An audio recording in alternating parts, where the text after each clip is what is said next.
اب ذرا ایک بدچلن عورت کے مکر و فریب کا واقعہ بھی سن لیجیے۔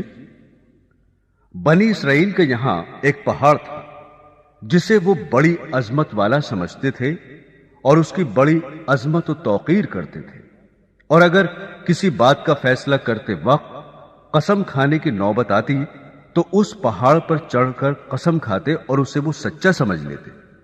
اس شہر میں ایک خوبصورت عورت تھی جس کا ایک نوجوان سے ناجائز تعلق ہو گیا۔ عورت نے اس کو اپنے مکان میں بلانا شروع کر دیا۔ شوہر کو شبہ پیدا ہو گیا۔ بیوی سے کہا کہ مجھے شبہ ہے کہ میری غیر حاضری میں کوئی تمہارے پاس آتا ہے۔ عورت نے انکار کیا۔ شوہر نے کہا اگر تو سچی ہے تو پہاڑ پر چڑھ کر قسم کھا لے کہ تیرا کسی سے ناجائز تعلق نہیں ہے۔ عورت نے کہا ہاں، میں کل پہاڑ پر چل کر قسم کھانے کو تیار ہوں۔ ادھر اس نے اپنے آشنا سے کسی طرح چھپ کر یہ کہہ دیا کہ کل تم پہاڑ کے نیچے ایک گدھا لے کر کھڑے رہنا، میں اور میرا شوہر پہاڑ پر چڑھنے کے لیے وہاں آئیں گے، اور میں شوہر سے کہوں گی کہ پہاڑ پر چڑھتے ہوئے میں تھک جاؤں گی، اس بہانے تمہارا گدھا کرائے پر لے کر میں اس پر سوار ہو کر پہاڑ پر چڑھوں گی۔ تم گدھے والے کے بھیس میں وہاں موجود رہنا اور گدھے پر مجھے سوار کر کے میرے ساتھ ساتھ چلنا۔ چنانچہ جب دوسرے روز میاں بیوی پہاڑ پر چڑھنے کے لیے گھر سے نکلے اور چلتے چلتے پہاڑ کے پاس پہنچے تو وہاں اس کا آشنا گدھے والے کے بھیس میں گدھا لیے کھڑا ہوا تھا۔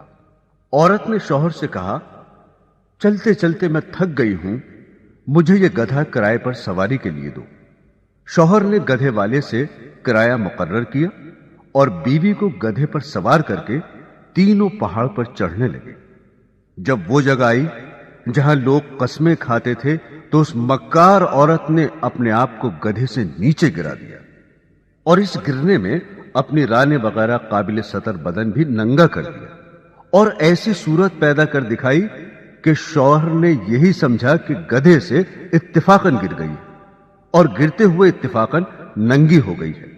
وہ جھٹ اٹھی اور اپنا لباس درست کر کے پہاڑ کی قسم کھانے والی جگہ پر کھڑی ہو کر کہنے لگی میں قسم کھاتی ہوں میرے ننگے بدن کو آج تک تمہارے سوا اور اس گدھے والے کے سوا اور کسی نے نہیں دیکھا۔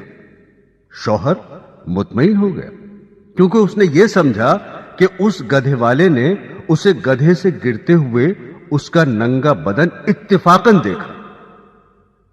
تو دیکھا آپ نے، عورت جب مکر و فریب پر آ جائے تو ایسی چالاکیاں دکھا کر شوہر کو بے وقوف بنا دیتی ہے، لیکن یہ پتہ نہیں کہ آج یہ گناہ کسی مکر و فریب سے چھپا بھی لیا